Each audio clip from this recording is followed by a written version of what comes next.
Stop. Welcome to Life on Life Discipleship with Josiah Jones. This is a space where faith gets real. We're all about authentic discipleship, encouraging conversations and practical ways to live out your faith every day.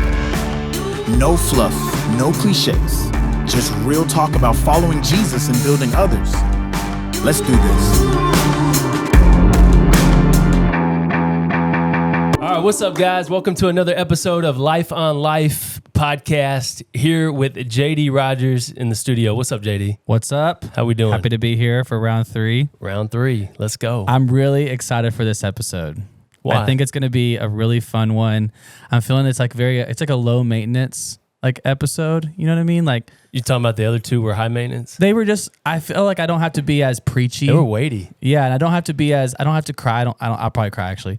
I don't have to, think as hard, because in this episode, what are we doing? We're just sharing stories. And I love sharing stories. I'm a storyteller by nature. I'm really excited to just talk about the impact of discipleship. Yeah. And I think why we want to do this episode is because there is something that's really inspiring just about testimony. Like, it's one of God's weapons, I think. Some of the most powerful messages I think ever are just when people share their testimony. Forget the sermon, just someone just shares how they came to know Jesus. And I'm sometimes more moved by that than an amazing articulate sermon. I think that stories are just really encouraging and I can do this. If they can do that, so can I. So I'm excited. People can argue with the deity of Christ. People can argue with, did he die on a cross? Did he really rise again from the third day? No, but they can't argue with a life change story. Right. So speaking of impact, man, let me start out by just sharing some fun I had on ChatGPT. Okay, you ready for this? Oh, you're so cool. ChatGPT. Oh, It's so you're the new age you're the of one you. that taught me. I asked this question. Here's the question. You ready? If 3 people led 1 million people to faith in Jesus each year, how many years would it take for them to reach all the people on the earth? You tracking? Yep. Cool. So let's break this down step by step. Here's what ChatGPT said.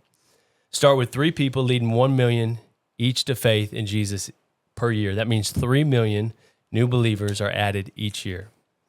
World population is approximately 8 billion people. Okay. So divide the total population, 8 billion, by annual conversions. Guess how many years it would take to reach the entire world? A lot. Over 2,666 years. Okay. Okay. Okay. Which is, that's more than, that's okay. Bro, it's double time. yeah. Count, that's longer. Than what? Yeah, How do you Jesus was here 2,025 that's years ago, right? Okay. It's more than our calendar year currently. That's right. Okay. Yeah, because, Jesus reset the calendar. Yes. You knew that? I did. Okay, great. I learned that. Tracking. Okay, here's the other question. What if 3 people made 3 disciples a year, and then those disciples made 3 a year, and it keeps multiplying like that? How many years would it take to reach the entire world? So with exponential growth, where each disciple makes 3 new disciples per year, and this pattern continues, it would only take 16 years to reach the entire world population of 8 billion people. This demonstrates the incredible power of multiplication in discipleship. And so last episode, we defined what discipleship is, and I just said it's radical self-donation for the purpose of godliness and multiplication. That it's sharing my life with other people, not just sharing the Bible, not just sharing Scripture, it's not just a Bible study, so that people could be more godly, they could be more holy, but for the purpose, another purpose would be for them to multiply their life into the life of other people. I think for a majority of what I've seen in 17 years and being in the local church and in ministry, even some of that is parachurch with Young Life and FCA, that most of the times when it comes to discipleship, it just ends with a Bible study. There's no multiplication. There's no charge to go and now make disciples with your life, or accountability, therefore, as a result of that. And so when I'm starting a discipleship group with men that I've either pursued or they pursued me, I just said, here's the deal. I mean, I would love to pour, and it doesn't happen over 10 weeks. It doesn't happen over 15 weeks. I would love to pour my life into you and give it away for 1 year. I'm going to ask for a 1 year commitment. And there's no real shot clock on discipleship. It could be 9 months. It could be longer than a year. But I say it's for these purposes that you would look more like Christ, godliness, and overall, the end goal is for you to do the same every year for the rest of your life. And so if guy's 25 years old, let's just say he lives to be 75 on the low end. That's 50 years. Let's just say he decides to disciple 2 people a year, every year for the rest of his life. How many people would he be able to give an account for? 100. It's easy math. That's right. 100 guys, man. 100 guys. And let's just say those guys go and make disciples. That's the power of multiplication. And so I love presenting that to them because that was Jesus's call before he ascended the Father. He said, hey, go and make disciples of all nations, baptizing them in the name of the Father, Son, Holy Spirit, and teach them to observe all that I've commanded you, and lo, I'll be with you always to the very end of the age. Matthew 28, 18 through 20, we know it's a great commission. And so I can't give a book, chapter, and verse to this, but if that's the last thing Jesus said to his disciples, right? And last words matter. You should Google it one of these days. Just be like, famous people's last words. Those were the last words of Jesus. I think he could look at us when we stand before him and say, where are your men? Where are your women? And I've just been around ministry now for a long time, and I ask men, hey, have you ever been discipled? And a majority of them would say no. Or have you made disciples? Do you have any men, looking back at your life, do you have any men that you've invested in? And most people can't give an account for that.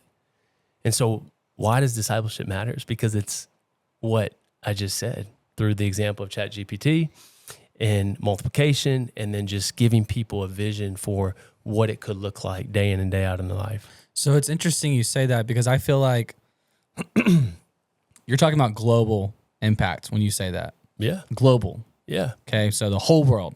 But even local.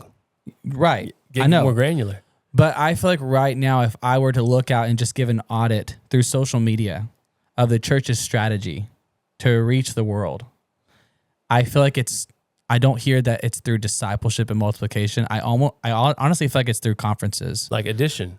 Yeah, it's through like, let's put on conferences and fill arenas and preach the gospel. Which there's a play there. So we're not but that is ostracizing that. So why not just keep doing that though? Why not, if that's making global impact, why not just keep doing these conferences and events where people can come and be baptized, hear the gospel, be saved? Is that not enough? No. I mean, you can't do one. I think it's got to be both and, right?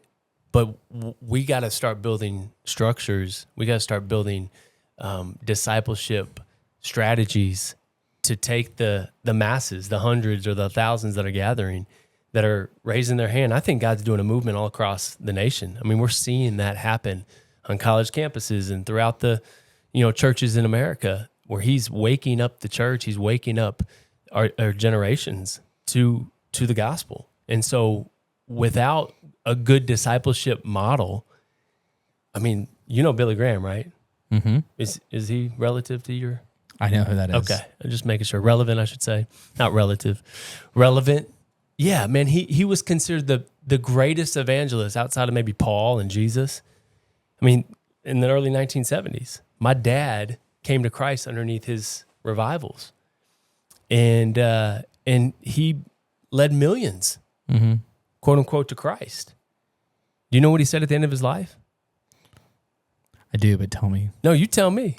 I think it's like something like he wishes that he would have spent more time, like, I think like praying and with his family or something like that, or like with the people around him or something. He wished he would have spent. Yeah, I mean, for sure. That was. What do you actually say? It's okay if I'm wrong. it is about discipleship. Like he doesn't even know if a majority of those guys and gals that raised their hand truly came to Christ. And that's kind of like shocking to me. But then he goes on and talks about how he wishes that discipleship was more of a priority within the local church. And he was constantly trying to connect them back to the local church. But he wished he would have made discipleship just as a priority as his revival meetings that he had all throughout the nations. Interesting. And I just think that, man, let's not repeat the same mistake as we're seeing God move all across the nation.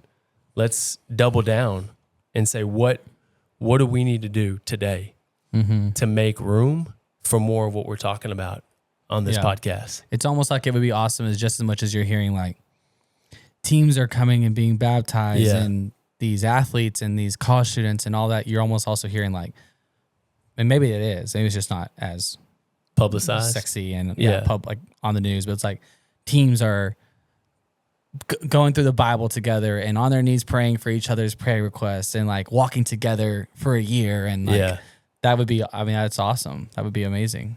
That unfortunately, that's not as sexy on our Instagram reel.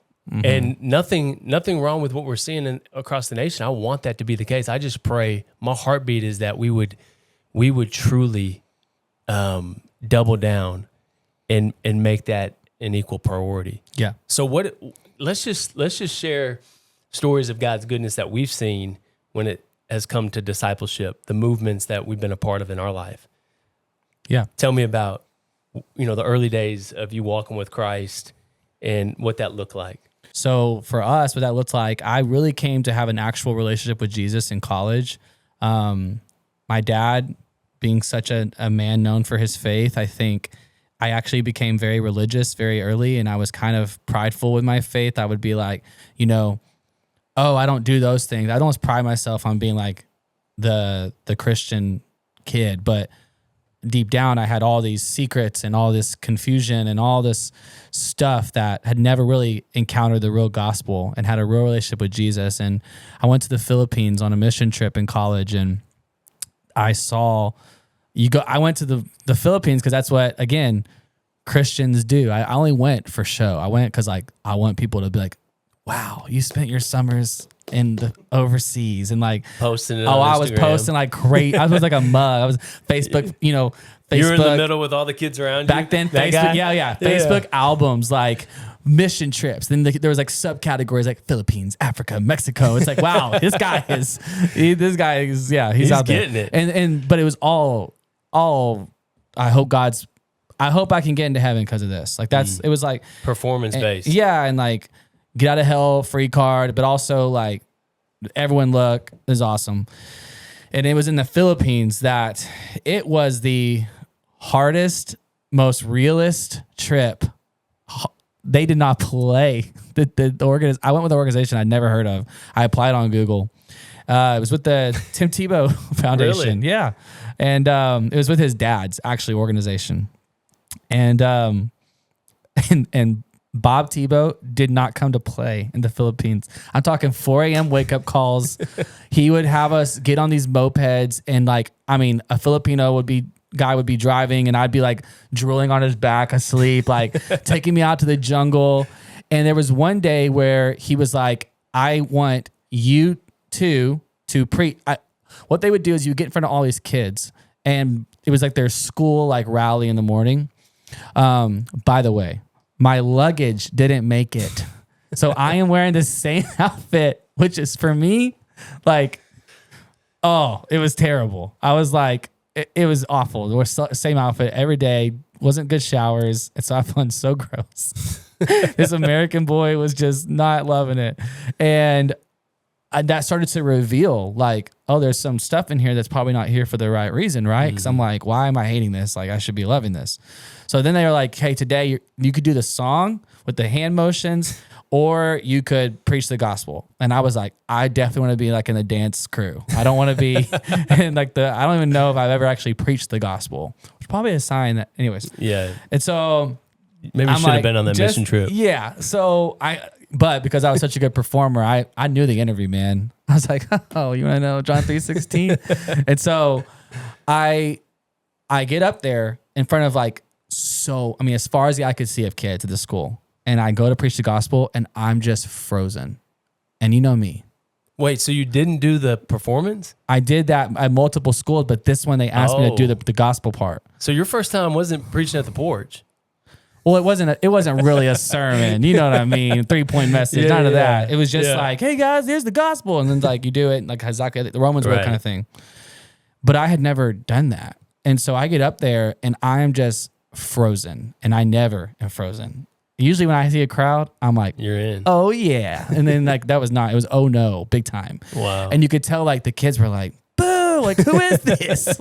Like you're wasting, not really, but and then they were like, the shepherds hook. Like they yanked me off and I was like sweating and they were like, yeah, what happened to him? And I knew like, oh, it was like, I don't know it. And that made me like have this inner crisis that I wasn't telling anyone about. But I began to watch the other guys who had a real faith on the trip. And I saw, whoa, who these guys are completely different. I've never had a relationship with God like that. And it created this like curiosity in me. Long story short, I gave my life to Christ on that trip and I came back, switched my major. I was on the drum line as a music major. I'd pursued music my whole life and lost my scholarship when I transferred. I was like, I want to know people. Who will take me? And a guy at the church I went to, it was the head of the communications department. So he's like, I'll let you switch into it mid-semester. And I was like, okay. So I switch in. And of course, now I'm like wide-eyed. I'm like, I have a real faith with Jesus. It's amazing. I'm confessing my sin. Well, I still had trouble with that sometimes. But like, I was learning all of the ways. And I was like, okay, like multiplication. That was like something I was like, so let's do this. So you could, at my church, you could go sign up and get plugged into like a group. And then like a discipleship group. Yeah. But you could also sign up and I was a second semester freshman, right? You could also sign up and lead a group. Oh, Most freshmen, are like, yeah, I'm just trying to go to the group. Me? No, I'm day one out here in my faith. And I'm like, I want to lead this. And so surprise. They put me with this football player. Again, I'm like the band drumline guy. So I'm like, why him? Like literally why? Like the coolest guy on campus. Why are they so us two are going to lead it together.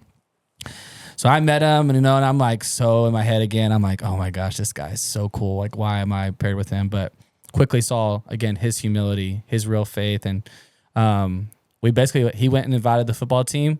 I went and invited my band friends and out of the two groups, 6 people showed up. Okay. Wow. 6 guys. And it was tough at first. I remember preparing so hard for my Bible study lessons and we would buy Oreos and like put them in the middle of the table. And like these like 2 linemen, one guy would come and play video games on his phone on loud. While I was trying to like teach the Bible, it would just be like, I'd be like, hey, could you, and he would just like not listen and just keep playing. And then there was 2 guys who would eat. No. That was a football guy. 2 guys would eat the cookies and leave. They would eat cookies and leave in the middle of my Bible study. Gosh. So like really, That's it was brutal. like You're really like 3 people. There was like one guy. His name was Andrew that would like actually lock in, and I was like, all right, for the one, like for Andrew. So Aaron and I, my best friend, who now I live in the same neighborhood as, we would. I remember we'd get on our knees in his room before every Bible study and we would pray for the 6. And it is so crazy after a year of that over and over and over, like, is anyone getting this? Like one day our pastor comes to us and says, we want to explore doing a co-ed group and we would like for y'all to be the guys. And then we're going to bring in a girls' Bible study and put them together, and it's going to be more missional. And so we were like, okay, honestly, I feel like I've been faithful for a year. I'm looking for a change. And so we say yes. And after the first week, we had 40 people show up. And we went into like sororities, fraternities, word of mouth. And by the second year, we had to keep getting into bigger homes on campus. Finally, someone from that church opened up, like they basically lived in a mansion. And then like these adults from the church, like older adults, would come cook a meal and we would have anywhere from 80, 100, 150 college students, most of them not Christians, coming into this home, breaking bread. So there would be a meal provided. You've met the banners. They would cook spaghetti and whatever they could for that many people. And we would just sit on the floor. I mean, up the stairs, top balcony, like it on the floor up to my feet when I would stand on the fireplace. Like, you have a picture somewhere. I do. We'll I have remember to, seeing it. I'll get the picture.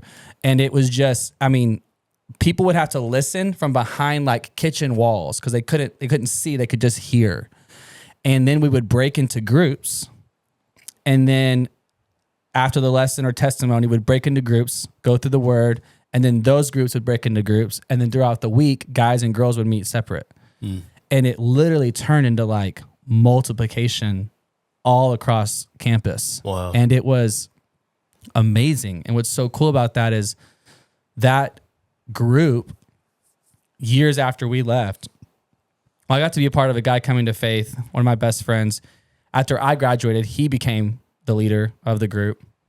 That group then started to get so big after we left that they had to ask a venue on campus to start allowing them kind of like breakaway and stuff like that to meet, because they were having up to 500 people wanting to come to this thing, and essentially turn into like a campus ministry. Wow. But no one knew I would go visit it sometimes, and the visitors would be like, "Welcome, is this your first time?" I'm like, "I started this when it was 6 people in a dorm." You know, like, what you mean for my first time? I'm like, you were like a baby when That's this a thing good started. thing though, man. Yeah, no, but that is the point. Preach like, the gospel, die and be forgotten. that's the point. It's like no one knew who no one knows who we are, but also it's so cool to look at what God has done with that and remember like when it was 6 people, and obviously so much fruit and different branches, and who knows, back to your stat, like who knows? Yeah. I'll never know what tree, like what 3 to 3 to 3, whatever has broken off from that group. I'll never know.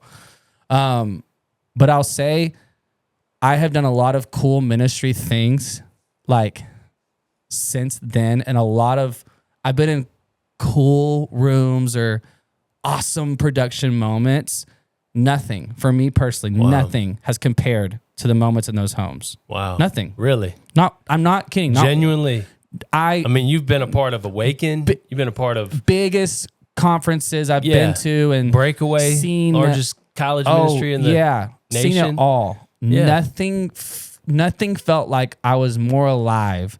I remember we would meet as the leaders. We'd end up producing 16 leaders for this thing that would meet every Monday night.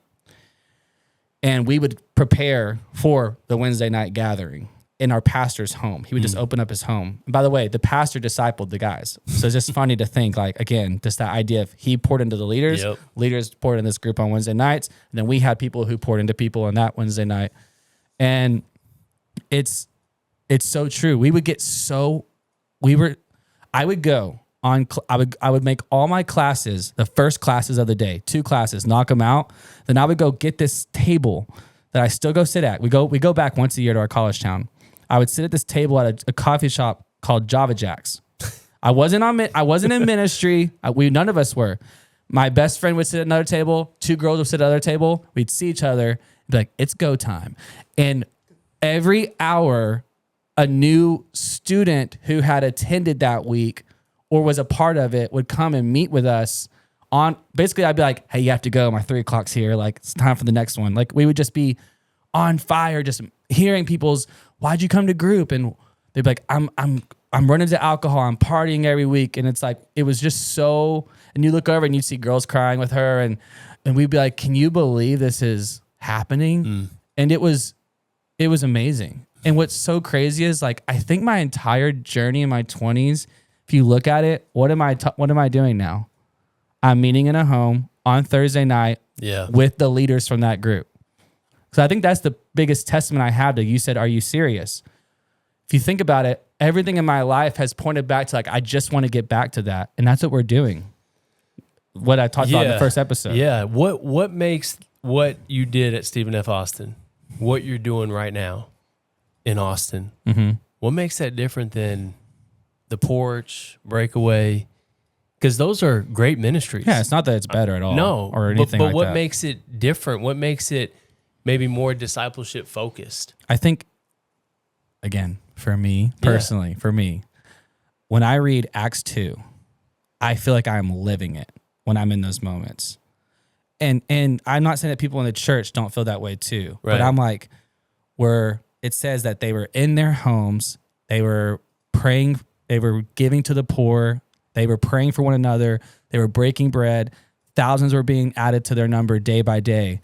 We have a couple right now that just started again now. So just a little bit of context, if you haven't heard the previous episodes, I am now reunited with those guys, and we all live in the same neighborhood, and we meet in a house on Thursday nights with young married people with kids, and we're doing the thing we did in college just now as adults. So I also want to say to that quickly, like, it's not a seasonal thing. Like, it's not just like when you were young and single and in college. Like, we're called to do this all the time. And we have a couple that they moved here in July. They're at the pool. Our neighborhood has pools in different parts of it. They're at the pool. They come. It's like their first week of living in the neighborhood. What do? They meet someone in our group. Hey, they start to get to know them. Well, you're new here. We have this thing. We all meet on Thursday nights. And now I am watching this guy. You know, last week he was like, I never really had a relationship with the Bible, and I can't stop reading it.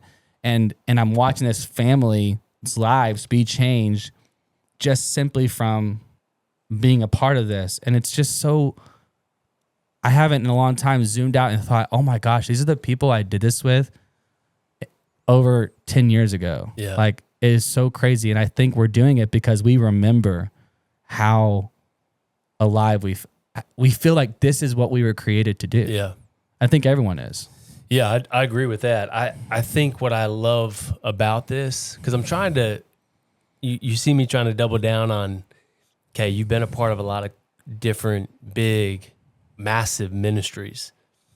But then I see you saying, it's what I'm doing now. It's what I did back at Stephen F. Austin. Mm-hmm. And I'm like, what's that differential like component? When you preached at the porch, did you ever feel like you were looking at a sea of people, but you weren't seeing anyone? Oh yeah. Like, it was like just like 4,000 bodies. Yeah. Like, I can't explain it. Like, you weren't really getting to connect with like an individual. It was just like, you're like, the adrenaline's pumping and the lights are on you. And then you're also knowing I'm being streamed to like 17 states right now or whatever it is. And on Facebook and YouTube. And you're like thinking like, do I have food in my teeth? I knew I shouldn't have eaten before this. Like, what's my next point? And you're like, you're not like, it's a rush, but it's like, and then it ends. And like, I remember like maybe a few people came and told me good job after, but they're all leaving to go to their next thing. Mm-hmm. And then it's over. And you're like, none of them know me. And I don't know it. I don't really know out of this many people. I don't know a lot of them. Yeah. And here, maybe it's not 4,000, but I know them, and it's just richer. Yeah. And it's more for me again. And so it's not one or the other. It is both. Yeah. Right? You would say that? I think Jesus did both. Yeah. And so you're saying, like, I'm just thinking about the person listening to this that's leading a ministry like that. Mm-hmm. What's your advice for them? Because what I love about what happened at Stephen F. Austin is that you had the massive gathering. You said almost up to 500 people came. Well, after, yeah. Yeah, well, yeah. it grew, yeah. Yeah. After you left. Many times we got to leave for it to grow. Mm-hmm. Because you multiplied yourself. Mm-hmm. And so what would you say to that person listening that is maybe disconnected from this type of discipleship? Yeah, I mean, I would just say, ask yourself, I'm trying to be sensitive. I feel like something I've also noticed a lot in that circle of people doing those things is it's really easy because you are so busy, and maybe because you do have a wife who's expecting to see you that night, that you finish, you're down for 10 minutes, you go to the green room, you connect with the people on staff, and then you go to the back and you go to your car and you drive home like down your own street. And it's like, it's really easy to kind of get to like decide how known you are and how much you connect with the people listening to you. Like, it could be like you never even see someone if you wanted. Like, it's pretty normal today For people to go to church and go, I'm never going to meet my pastor. Yeah. Like that's pretty normal.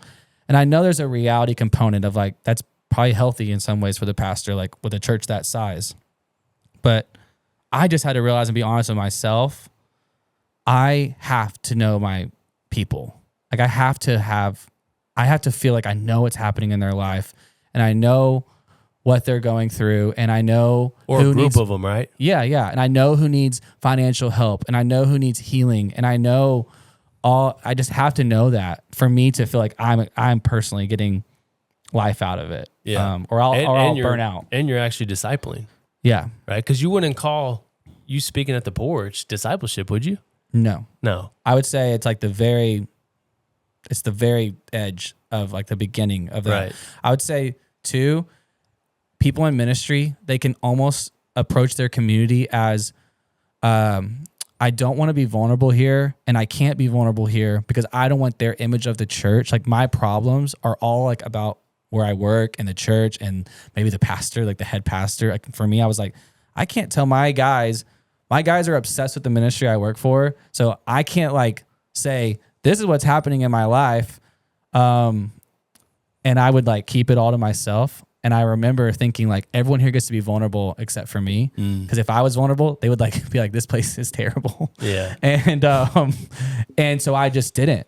And what happens? Like slowly I got more and more like removed, disengaged. My soul got tired. And so I think I feel like we're just beating this over and over again, but it's like just never not being known and having time with people.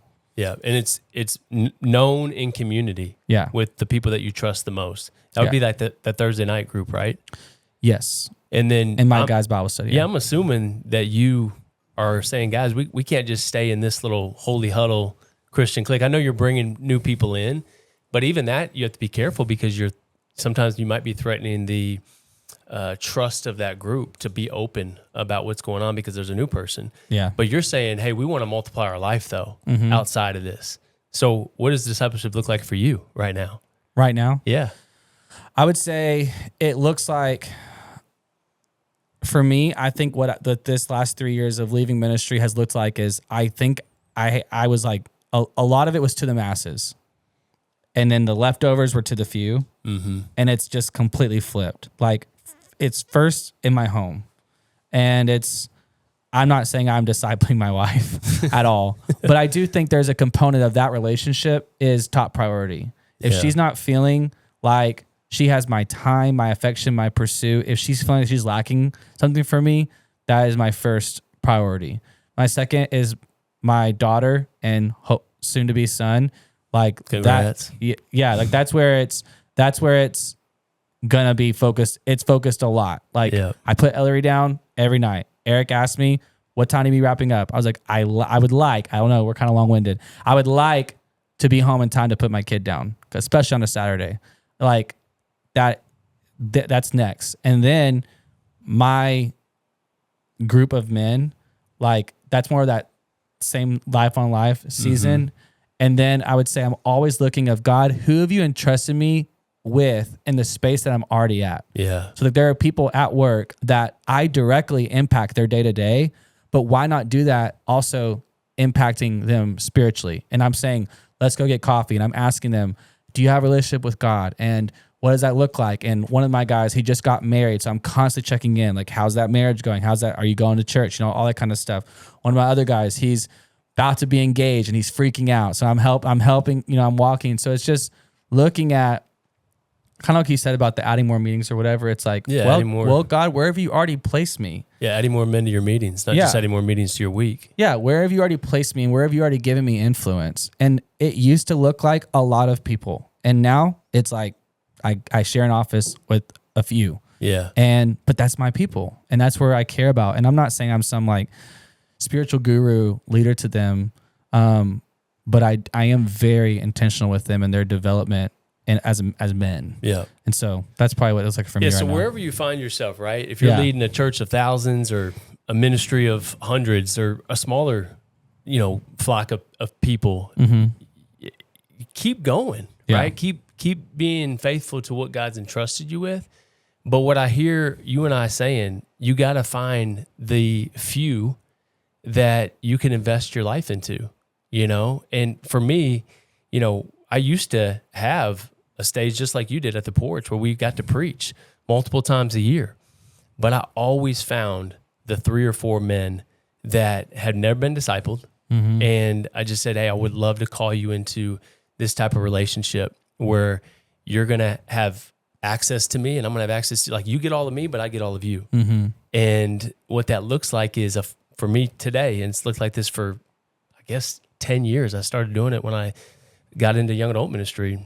But I say, hey, we're going to have a formal time where we meet, and I invite you into my life at my house. So 6 a.m. Friday morning every other week. And we're going to go to about 8 o'clock, 7:30, depending on what time they have to go to work. And they know my kids are running out of bed about 7 o'clock or 7:15. And what I love about that is it's just they're seeing life happen, but I'm investing in them with the Bible.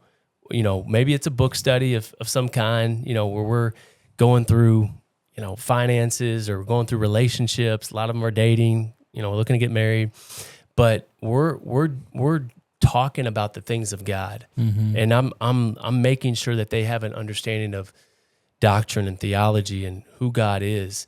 But then the weeks that we don't meet formally, again, they're coming into my life, and I'm just saying, let's go. Let's go wherever I'm going. You're probably more than welcome to come. Yeah. But I'm reactive with that sometimes. Like last minute, I'm jumping the car with me, or it's that calendar that I'm getting out on Sunday night with my wife. Yeah. And we're throwing out opportunities to those men. And so, man, I know it looks different for everybody, but what we're talking about is, the crux of discipleship that just can't be a formal Bible study. And something I want to also say is another world of discipleship I got into was actually like, don't sleep on Zoom. Okay. Yeah. I had never really thought about, I never thought life on life. You just miss the life on life component. Yes, you do. But I also felt like I was very like us, like if we don't use our phones, like you're not gonna feel like you're connected to my life. Yeah. So like there's a reality of at one point our relationship could be in physical, but now we got to be more intentional. There have been relationships in my life where we had we were in person, but then different moves and stuff. And so there have been seasons where I have done entire 6-month or a year Bible studies with guys weekly on Zoom. And still amazing and still vulnerable and still prayerful and just walking through the book of Genesis and John and teaching them about the covenants. And they've never been taught the Bible before in their life. And just doing it through a screen and us sending photos and staying accountable and like all these things. I think I said it to say every season, like there's a way that you can fight for it, because someone might be moving right now to like a new place to pursue a new job, and it doesn't mean it has to end.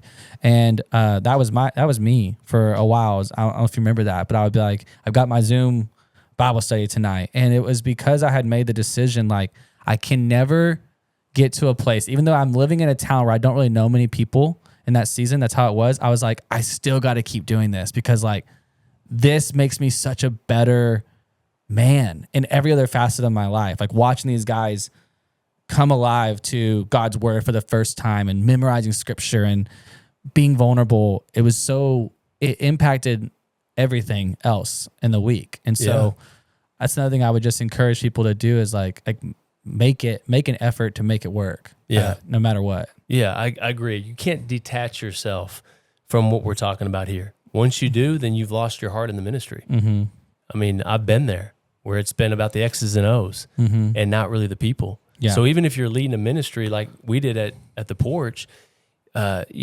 said this last episode, and I'll put a bow on it and we can land the plane. But when you're calling people to serve, you can't call holding a door, passing out a program, parking a car, ushering someone to the seat, discipleship. You can say that's a great place to serve in the church, and there's a place in God's word where it calls you to do that. But you can look at them and say, what an amazing opportunity you have to serve in the church, and whatever you're doing, for that to be a bridge for you to pursue people. Because a lot of people are like listening right now and they're saying, how do I even find my men and women? Mm-hmm. Well, are you serving in the church? Mm-hmm. Because if you're serving in the church, there's hundreds or thousands maybe, depending on what church you go to, that are walking in every week.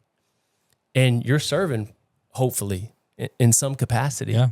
And hopefully wherever you're serving, that can be a bridge for you to meet people, where now people are the end goal, not you just checking a box and calling parking cars discipleship, or calling greeting, warm smile, high five discipleship.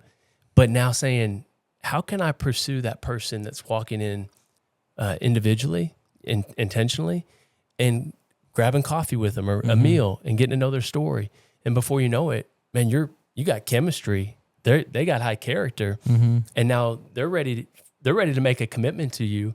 If you would just say, what would it look like if I started a discipleship group with three other guys, or three other girls, and now we're talking about everything that with that person, we're talking about everything that we've been talking about the last 3 episodes, and I think that's an easy, practical way, for people to say, where do I start? Yeah, there. I think it's really cool because moving to Austin, it's really weird when you worked at a church for so long and then now you're like a first time attendee, and like what you used to do for a job, people are doing to you, and you're like, whoa, this is so weird.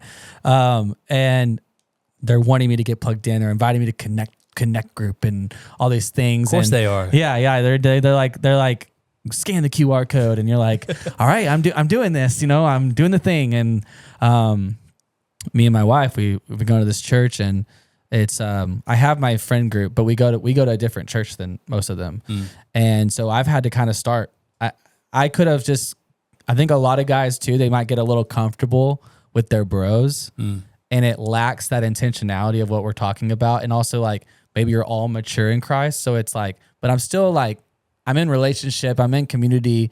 I think we're talking about something different, and especially with serving and all of that. And being completely honest, part of me is man, what we're doing on Thursdays, I'm serving God, and I'm staying up late, and I'm giving financially to needs and all this kind of stuff. I'm good, but it's no, that's not what I think we're called to do. I think we're called to do that, and we've had to, we're figuring out where we're going to serve. And a guy texts me, and do you want to join my Bible study? And I'm this new guy, and it's you can never outgrow or think you're above all of those things, no matter where you're at in ministry. That's good. They're meant for you. And a guy last week thought he was having a heart attack, and I didn't know him before this group, and now I'm praying for him, and I'm still getting to know him, but I'm oh my gosh, my dude, we've been in a group together for 3 weeks now. This is crazy, and I care about you. So I think it's never ending too, is what I'm saying. And every season, you never outgrow it. You always need it. The way that we have the metric for discipleship in the church right now is serving, giving, attending. If that's all we needed to make disciples, then we wouldn't have a discipleship problem in the church. And so I'm not saying that's not a part of discipleship, but that can't be all of discipleship. Yeah. And so what would you say to that? I'm asking. Okay. I mean, I would say, like we said, there's not one is more important, or even saying that is a little weird to me of, these are the 3 things that are of value. If you're doing this, this, and this, then you're good. Then you're discipled. Yeah. That is not, I would say here's my issue. If you think those 3 things equal discipleship, I just feel so many people are able to hide. Those 3 things allow you to you can still do the thing and not be known. Discipleship is the only one out of those that requires you to be known. Yeah. It's the only one that you can't just come in and check the box. People are going to care, and they're going to want more time with you, and you're going to have to give it. Yeah. And so, and known is the X factor. Yeah. Being known is the X factor. It's what people truly crave. But being known in a group that's not just a bunch of peers all in the same stage of life or the same stage in their faith. Something else I just realized is the other 3 people who are not Christians can do. So you can attend something, that has a cool culture. Yep. You can give to a philanthropy, a nonprofit. That's good. And you can serve. You can go to pass out waters or do an animal shelter. A well. But discipleship, biblical, godly discipleship is the X factor. It's what separates the church from anything else. That's right. So that's why I think when people just experience the first three, it's always going to be lacking. And you're like, maybe the church thing isn't what I thought it was going to be. That's exactly right. Yeah. That's and exactly right, JD. That's what is like the result is like burnout or disinterest or all those things, because you're missing the one thing that is God's gift to his people. That's right. And so I know we need to wrap up. We need to come back to that though. Yeah. That's really good. We can do it in the next one. Eric in the cheap seats back there helping us out. We said this would be about stories, so I'd love to wrap up with a quick story. Go Just for one it. more story. Please do. About multiplication. And so when I lived in Dallas, I got the chance to disciple a guy, and he discipled me in a lot of ways. And as a result, his friend came to know Christ because they both were kind of running together for the world. And he was like, "What happened to you?" And then he's like, "Well, I want to be a part of that." And then he became a Christian. And he had a friend who played football at UT, and he's quarterback, and they played football together and back in the day. And he was like, "Hey, I have a friend, he's struggling. His dad died like your dad died. He's drugs, all of it. He's just searching. Can you talk to him?" I was like, "Absolutely." So keeping up with it, I got to disciple a guy who discipled a guy who's now introducing me to this guy. And so like I kind of feel like now I'm like almost like great grandpa, so like he walks in and him and I start to talk, and he starts to just pour out all of his thoughts on God and his dad's death and why this and why that. And him and I stay up. My buddy falls asleep like next to me on the couch, and him and I stay up and we talk all night until the sun rose. And there were tears, and we both were relating to like our suppressed grief on our dads, and this guy that so many people have known from a TV, like I'm watching him just break and just trying to understand what the purpose of life is and why he's still so empty. And then the next morning we pulled up, we had been working through the gospel, and we were reading through Ephesians 2, 1-10. And I was like, "Hey, if you died 1 to 10, how confident are you?" He's like, "Weekends, I'm like a 2. I'm not going to heaven. On like Monday, I'm like a 6. And I was like, "Do you want to know that you're a 10? And he was just like, "I just don't think the things I've done." He was having a hard time, and I would work with him through Ephesians 2, 1-10 over and over. And I would say, "How you get to heaven?" And God says, "Why should I let you in?" He would say, "Well, I don't know if you should." "All right, let's do it again." We'd read Ephesians 2, 1-10, read it again. I'm like, "Come on," I'm praying the Holy Spirit, like, please, like, let him see. And then he would go, I would say, "Well, I'm God. Why should I let you in?" He would say, "Well, I'm pretty good." I'd say, "Nope." Okay, we read it again. We go through it again. And after like the 5th time of every time, I would say, I'll never forget, we were reading, I just got chills. I see his face like light up. And he puts his head into the couch, and he's like shaking me. And he's like, "Ask me again." And I was like, "I'm God. Why should I let you into heaven?" And he was like, "Because Jesus." And he starts to just pour out the gospel right back at me. And he's like, "And it's nothing that I can do. It's everything Jesus has done for me. So like, you can't let me in because of me." Yeah. And I was like, "Exactly." And I was like, "Yes." I was like, "Do you believe that?" And he's like, "Yeah." And he gave his life to Christ, right? Then Snowmageddon hits. It's also like COVID. So he's trapped with me. So I'm like, "Oh yeah, this is perfect. You can't go back to Austin." So we go to this coffee shop that was open, and every day we had nowhere to be. We would devour the book of John. And we would just right then, it was like the 4 of us would just start going. And he was just devouring the Bible through like being snowed in. And then there's like 2 months later, he's calling me and he's like, I got this question. I'm about to start a Bible study. I'm like, what? He's like, I got my team together and I'm doing a Bible study. And then I'm like, oh my gosh. And so I'm working him through, what'd you say about John 3? And what was this? And I'm reminding him of things. And he's like, all right, I'm going in. And he would hang up and then he would tell me about it. And then his buddies from high school, same thing. What happened to you? What happened to you? And they're now one of them works in full-time ministry. I was just, one of them dates Ramsey Pittman's sister. Stop. Yes. Are you serious? Yes. And he wasn't a Christian before this guy. Wow. This guy led him to Christ. And now he dates Ramsey Carter. Wow. I know. Okay. Anyways. Because she's down at UT with Stumo. Yes. He works for Sumo now. Oh. Okay. Yeah. And he was like running from Jesus. Okay. That's amazing. Now I'm living in Austin. He comes back from the NFL and he stays in Austin on the off season.